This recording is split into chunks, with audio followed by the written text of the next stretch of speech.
On a night when the moon hid its face in shame, a young mother wrapped her newborn twins in a torn cloth, walked barefoot to the edge of the Amanura River, and placed them on the dark water. She did not look back. She did not weep. She simply walked away. But what she did not know, what she could not have known, was that the river had been waiting for them. And the river does not forget. The river does not forgive. And the river always returns what was stolen from it.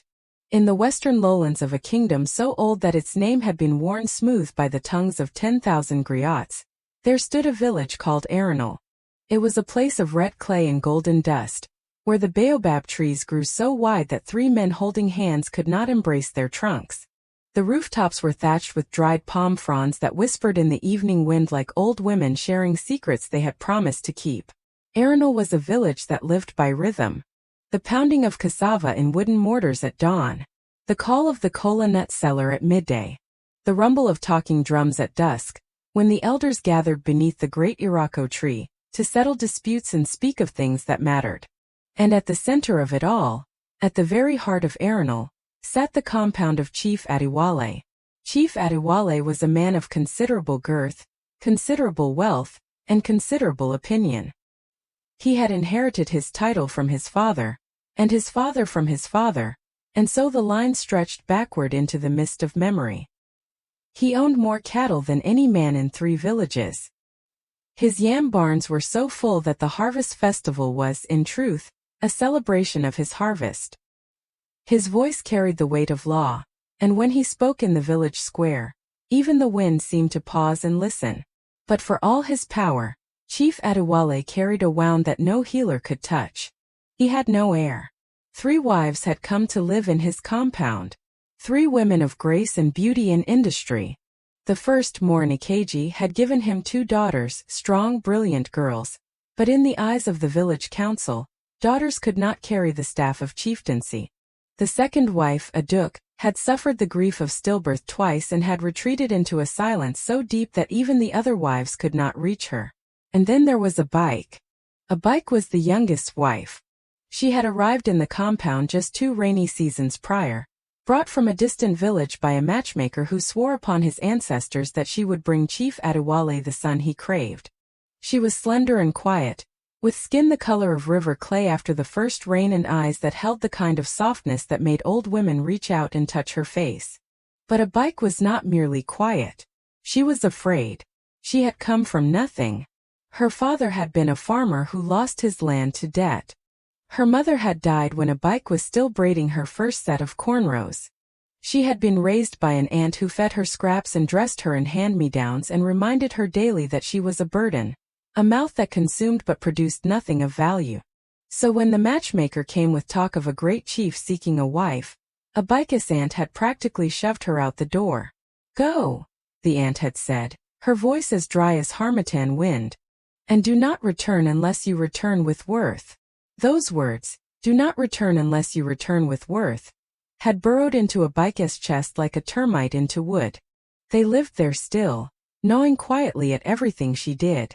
And so, in Chief Adewale's compound, Abike moved like a woman walking on the edge of a blade. She cooked without complaint. She fetched water before the sun rose. She knelt when she greeted, she whispered when she spoke, and she prayed. Oh, how she prayed! To the ancestors, to the river spirit, to any force that would listen for a child.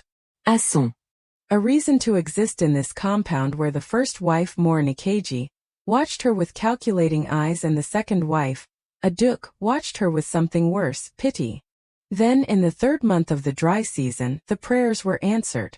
Abike was with child. The compound erupted with joy. Chief Adewale slaughtered a ram. The village herbalist was summoned. Morinikeji smiled a smile that did not quite reach her eyes. And Abike, for the first time in her life, felt the fragile warmth of being wanted. But joy in Arenal was never left to bloom undisturbed. There was always a hand reaching for it. Always a shadow leaning close. As Abike's belly grew round beneath her wrapper, so too grew the unease in the compound. Morinikeji, the first wife, had been the queen of this household for 11 years. She managed the kitchen, directed the servants, and held the chief's ear in matters of family. She was intelligent, resourceful and deeply proud. And she had spent those 11 years watching two other women enter a home that she had built with her own hands, each one carrying the unspoken accusation that she had failed. Her two daughters, Adetala and Omotala, were the brightest children in the village. Adetala could recite the lineage of 7 clans without error. Omotala could weave cloth so fine that traders from the coast offered gold dust for it. But none of that mattered. Not to the council. Not to tradition. Not to the law that said a chief's legacy passed through his sons. And now this girl, this charity bride from a nameless village, was going to give the chief what Morinikeji could not. It was more than jealousy. It was erasure. If a bike bore a son, Morinikeji's daughters would become footnotes. Beautiful, brilliant footnotes in someone else's story. So Morinikeji did what desperate people do when the walls close in. She visited the forest. Beyond the last yam farm at the edge of Arenal, where the cultivated land surrendered to wild bush, there lived an old woman known only as Aya Ibo, mother of the forest. No one spoke her true name. No one knew her true age. She lived in a hut woven from living vines, and her compound was guarded by 3 white owls that sat motionless on the branches above her door, their eyes following every visitor with an unblinking golden stare. Aya Ibo was not a witch, not exactly. She was something older. Something that predated the categories the village used to sort the world into good and evil. She was a woman who knew things. Things about herbs. Things about spirits. Things about the secret architecture of human desire. Morinikeji arrived at her door with a calabash of palm wine and a pouch of cowrie shells. "I need your help," she said. Aya Ibo did not look up from the mortar where she was grinding a paste of indigo leaves. "You need your own help. I simply provide the tools. The young wife is carrying. If she bears a son, your world ends." Aya Ibo finally looked up. Her eyes were the color of old honey. "I understand the mathematics of your fear, first wife.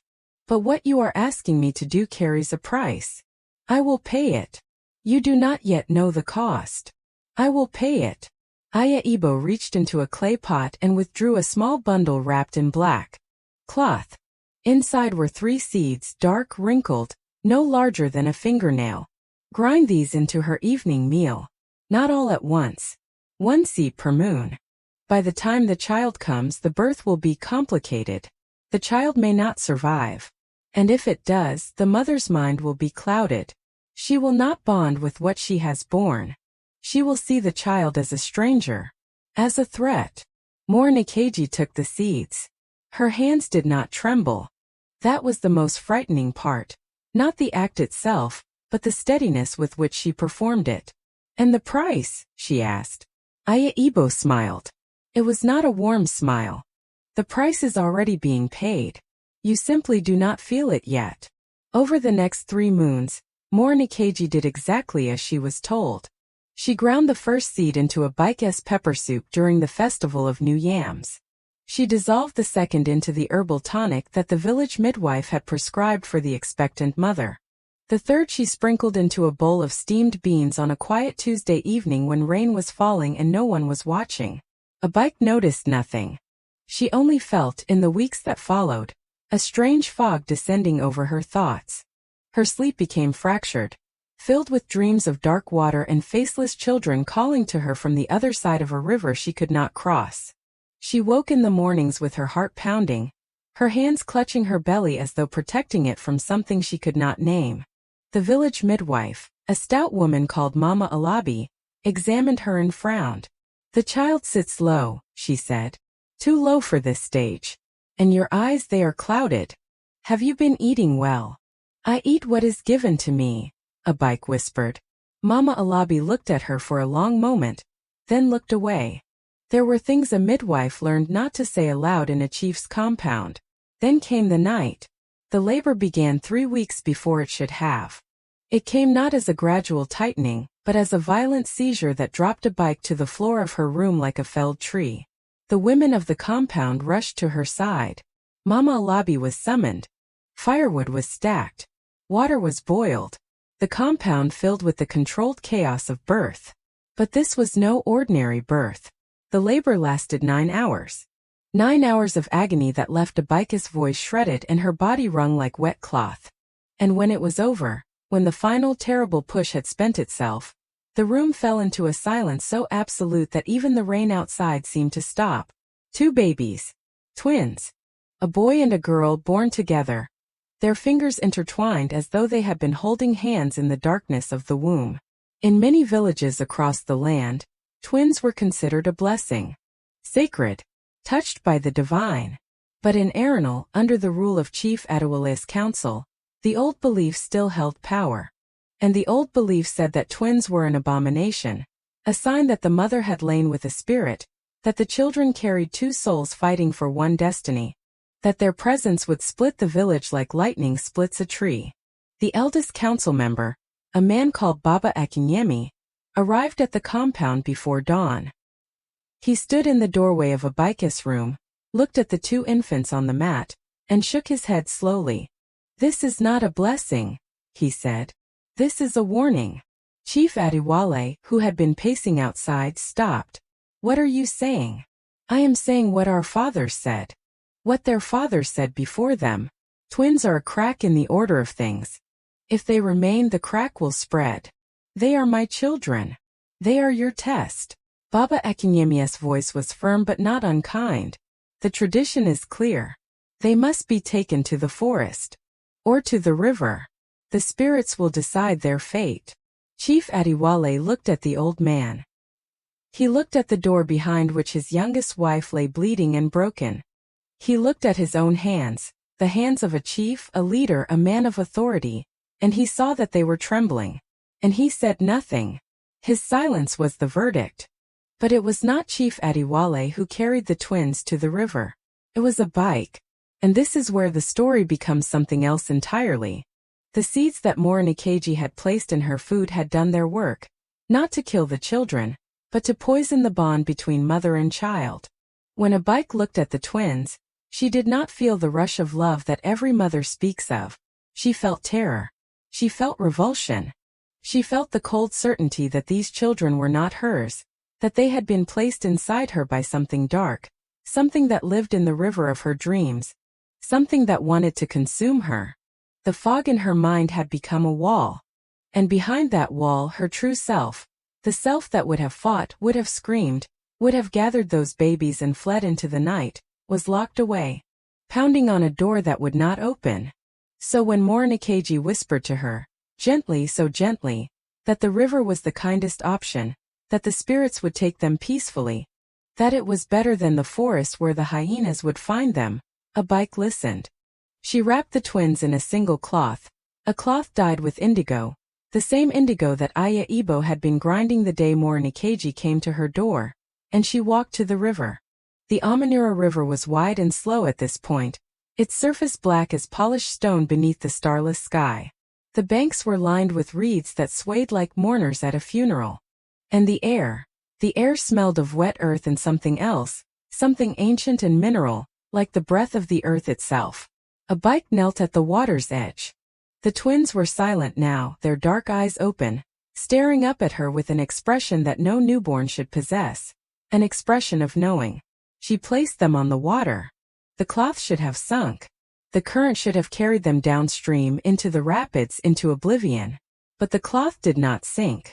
It floated. The indigo cloth spread upon the surface of the Amanura like a lily pad, and the twins lay upon it as though upon a bed of silk, and the current, which had been flowing south, stopped. The entire river went still. Not calm still. As though a hand had been placed upon it. As though the water had drawn a breath and was holding it. Abike stumbled backward. The fog in her mind cracked, just for a moment, and through that crack poured a single searing thought. What have I done? But before she could reach for them, the river exhaled. The current reversed. And the cloth, with the twins upon it, glided upstream against the flow into the darkness and was gone. Abike collapsed on the bank and did not move until morning. The river carried the twins for 7 miles. 7 miles upstream against the current, past the fishing villages and the washing stones and the place where the women gathered to dye their cloth.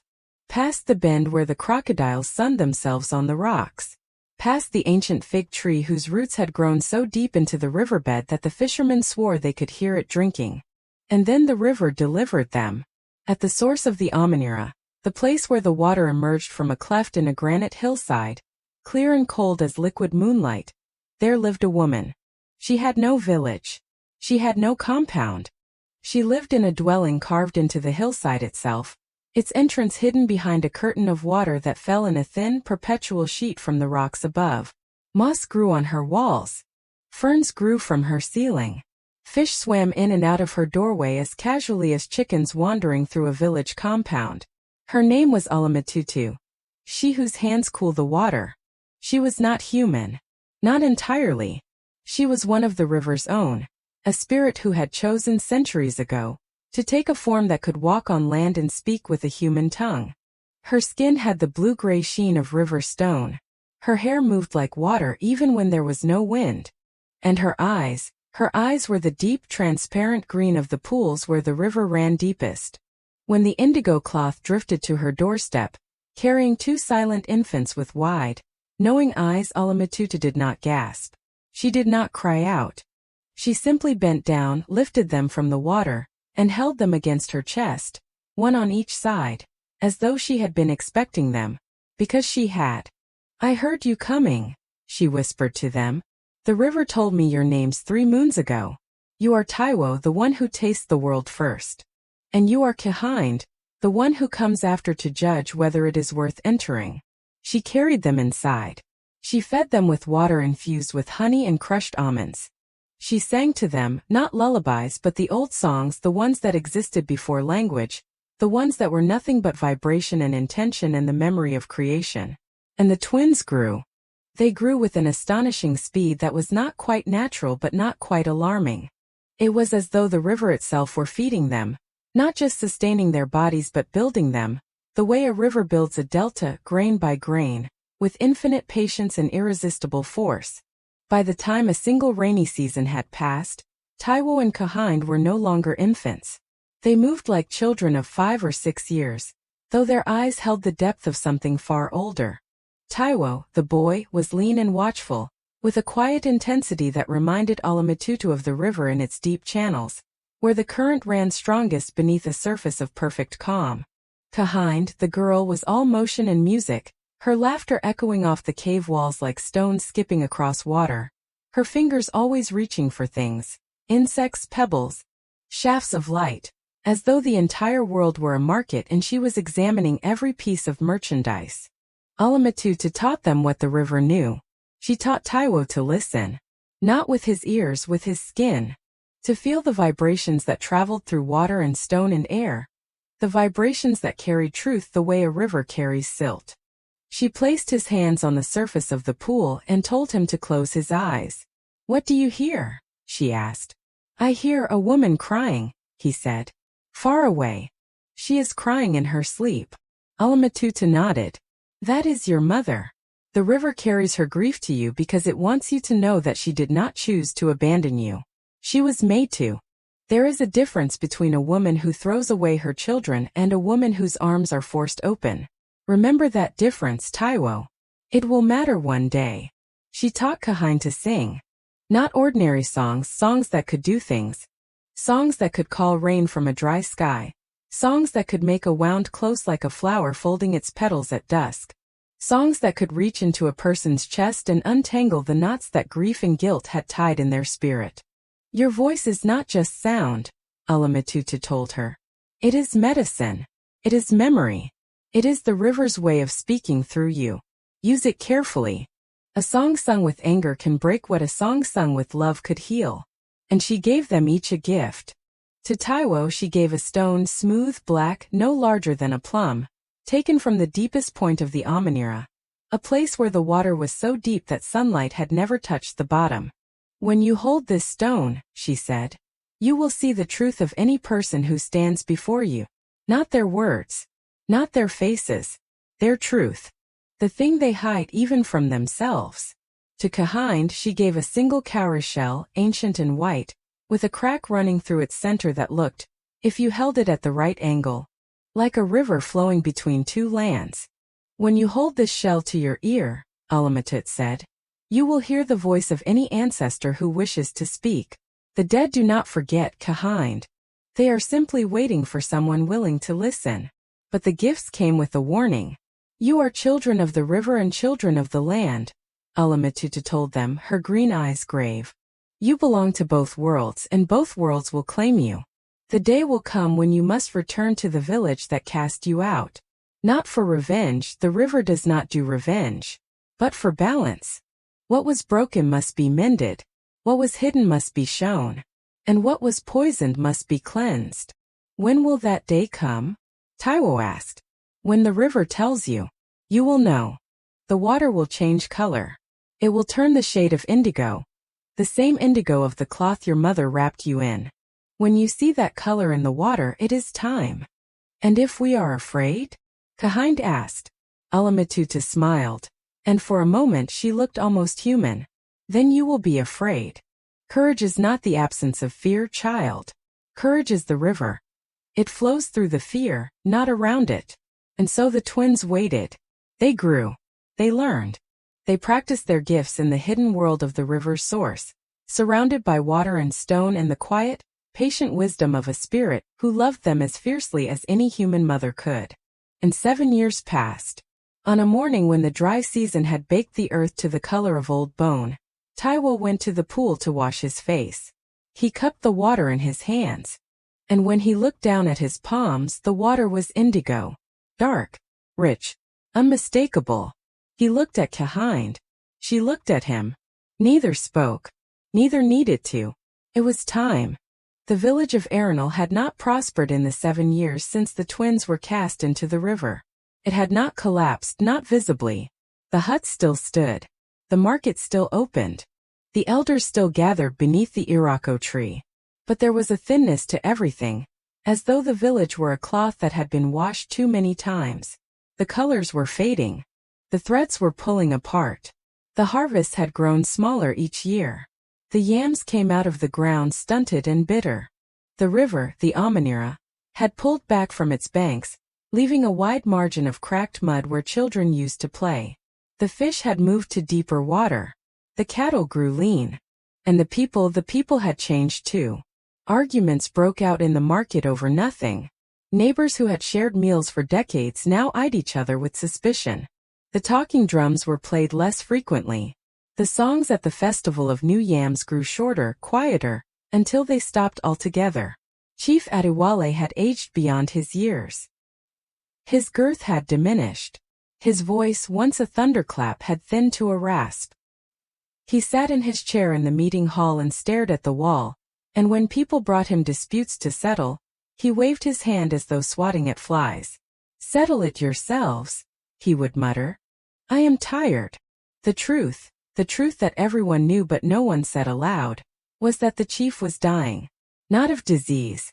Not of age. Of guilt. He had allowed his children to be cast away, and the knowledge of that act had settled into his bones like moisture into wood, rotting him from the inside. Morinikeji, the first wife, had not fared any better.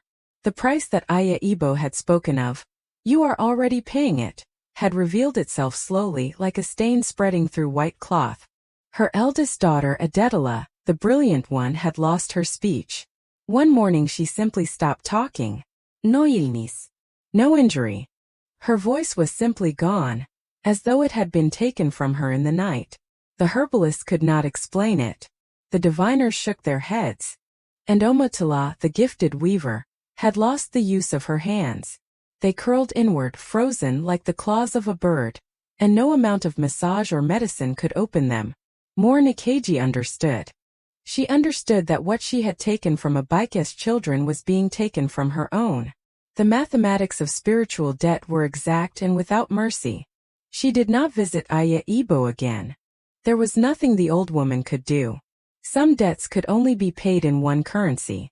And Abike, the mother who had walked to the river and placed her children on the dark water, Abike had become a ghost in her own body. She lived in her room. She ate little. She spoke to no one. The fog that Morinikeji's seeds had placed in her mind had lifted long ago. That was the cruelest part. The fog was gone, and in its place was clarity. perfect, merciless clarity. She remembered everything. She remembered the weight of the babies in her arms. She remembered the sound the cloth made when it touched the water. She remembered the way the current had stopped, and the way the twins had looked at her. Not with accusation, not with fear, but with that terrible bottomless knowing. She remembered, and she could not forget, and she could not die, and she could not live. She simply was, suspended in the amber of her own grief like an insect trapped in tree resin. This was Arenal when the twins came home. They arrived at midday, when the sun was at its highest and the shadows were at their shortest, the hour when nothing can hide. Taiwo walked first. He was tall for his years, with the lean, purposeful stride of someone who knows exactly where he is going and exactly why. His skin was the deep brown of river clay, and around his neck hung the black stone on a cord of woven grass. Kahind walked beside him, her cowrie shell in her right hand, her head high, her steps so light they barely disturbed the dust. They wore no shoes. They carried no weapons. They brought nothing from the river world except themselves and their gifts. The first person to see them was a boy, a goat herder no older than 10, who was leading his animals past the village gate. He looked at the twins and the staff fell from his hand. "Ajire," he whispered. "Twins." The word spread through Arenal like fire through dry grass. By the time Taiwo and Kahind reached the village square, half the population had gathered. They stood in a wide, uneven circle, their faces a landscape of shock and fear and something else, something that looked impossibly like hope.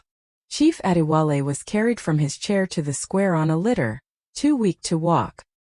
He looked at the twins and his eyes, dulled by 7 years of slow disintegration, suddenly sharpened. He knew. He did not need to be told. He knew. "You," he breathed. "You survived." Taiwo stepped forward. He held the black stone in his palm, and as he looked at the chief, at the broken, hollowed man on the litter, the stone grew warm. And Taiwo saw. He saw the chief's guilt. He saw the night of the council meeting, the weight of Baba Akinyemia's words, the silence that had served as a death sentence. He saw all of it laid bare, as clear as water running over white sand. But he also saw something else. He saw a man who had wanted to say no. A man who had opened his mouth to protest and felt the crushing weight of tradition close it. A man who had chosen wrong, not because he was evil but because he was weak.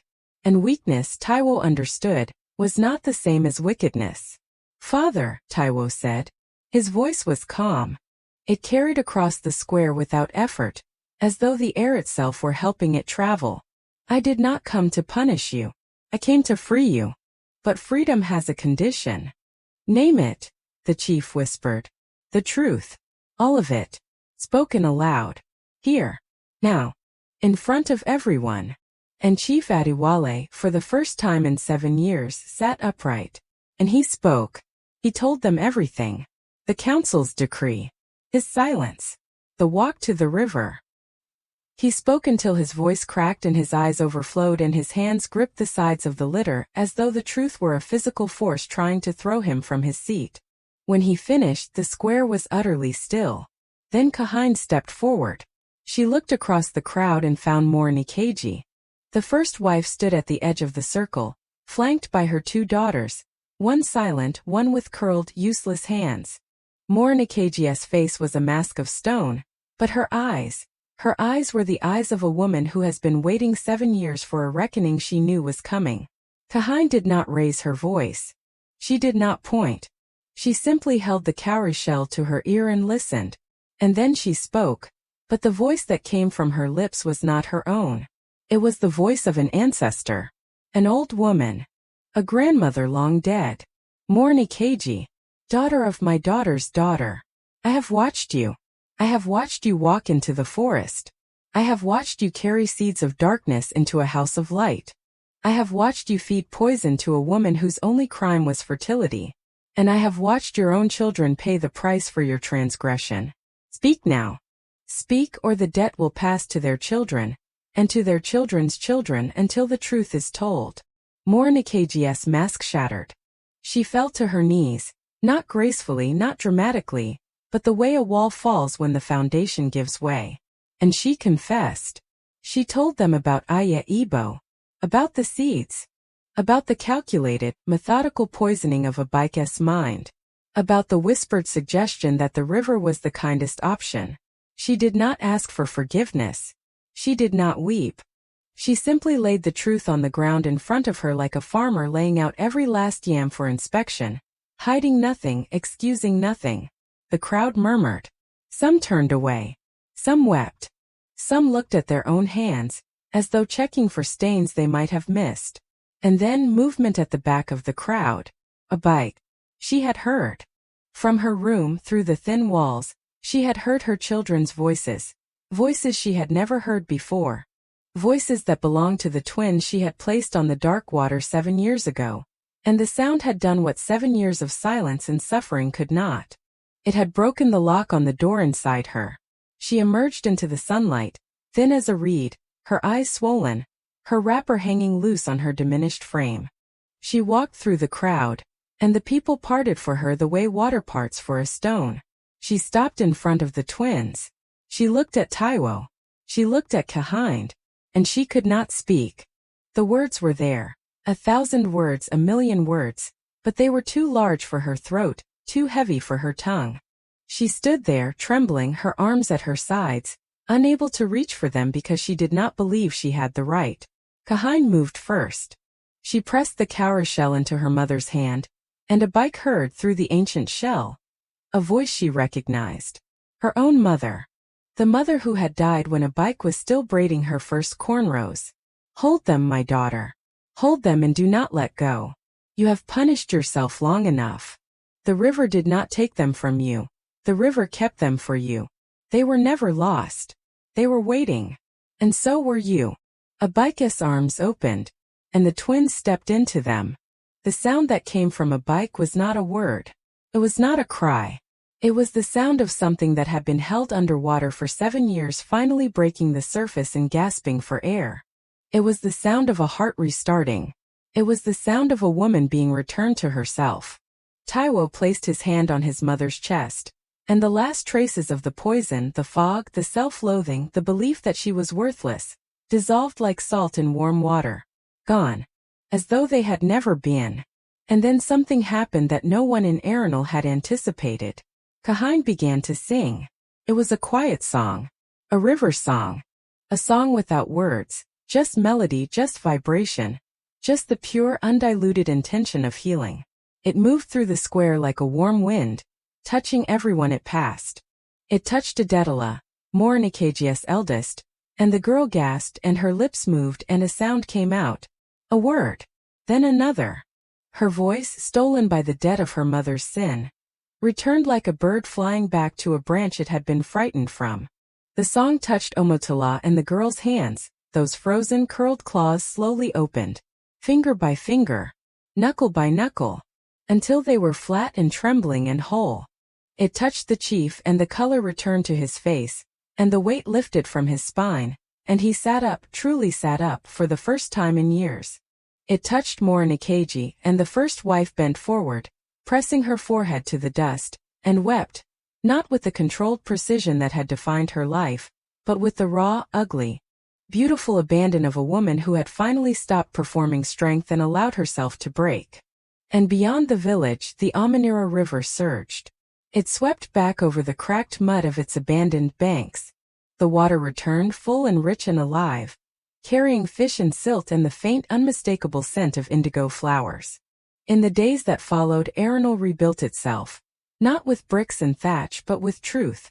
The village council met beneath the Irako tree and, for the first time in living memory, they questioned the old decree. Baba Akinyemi, the elder who had pronounced the twins an abomination, stood before the gathering, leaning on his staff, his face etched with the deep lines of a man confronting the shape of his own cruelty. "We were wrong," he said. Simply. Without embellishment. We wrapped fear in the cloth of tradition and called it wisdom. But wisdom does not demand the blood of children. That was never wisdom. That was cowardice wearing the mask of the ancestors. The decree was abolished. Twins born in Arenal would never again be cast out. They would be celebrated, protected, honored. Morinikeji was not banished. The twins would not allow it. Taiwo, who had seen the truth of her heart through the black stone, understood that she had acted not from pure malice, but from the desperate arithmetic of a mother who believed her own children were being erased. It did not excuse what she had done, nothing could, but it explained it. An explanation Taiwo had learned from the river was the first step toward repair. Morinakeji spent the rest of her years in quiet service to the compound. She cooked for a Baikes family. She washed cloth. She swept the courtyard at dawn. And every evening she sat with her two daughters, one speaking again, one weaving again, and told them the story of what she had done, so that they would know, so that they would remember, so that the chain would end with her. A bike bloomed. There is no other word for it. The thin, ghostly woman who had emerged from her room was replaced, month, by someone who stood straight and spoke clearly and laughed, actually laughed, for the first time since she had arrived in Arenal as a frightened bride with her aunt's cruel words lodged in her chest. She became the mother she was always meant to be. Not perfect, not without scars, but present. Fully, fiercely, irreversibly present. And the twins, Taiwo and Kahind, grew into something Arenal had never seen before. They were not chiefs. They were not priests. They were bridges between the village and the river, between the living and the dead, between the old ways and the new ones that were struggling to be born. Taiwo used the black stone to settle disputes with a fairness that left no room for deception. When a man lied, Taiwo simply looked at him, not with judgment, not with anger, but with such calm and total knowing that the liar would falter and stammer, and eventually sit down and tell the truth, because the effort of maintaining the lie in the presence of that gaze was simply too exhausting. Kahind sang at every birth, every funeral, every harvest. Her voice became the thread that stitched the village back together, not by erasing the wound, but by weaving it into the fabric of the community's story, so that it became not a source of shame but a source of wisdom. And the river, the Amanira, flowed full and generous, as though it had never retreated, as though it had always been there waiting. Because that is what rivers do. They carry away what is cast upon them, but they also carry it back. Every stone thrown into a river changes the shape of its bed. Every child placed upon its waters is recorded in its current. The river remembers. The river returns. The river transforms. And if you listen, truly listen, you can hear it still. In the sound of water moving over stone. In the laughter of children playing on its banks. In the quiet, persistent voice that says, "What you abandon does not disappear. It waits. It grows. And it comes home." Let this story remind you. A child's worth is not decided by the fears of those who bore them.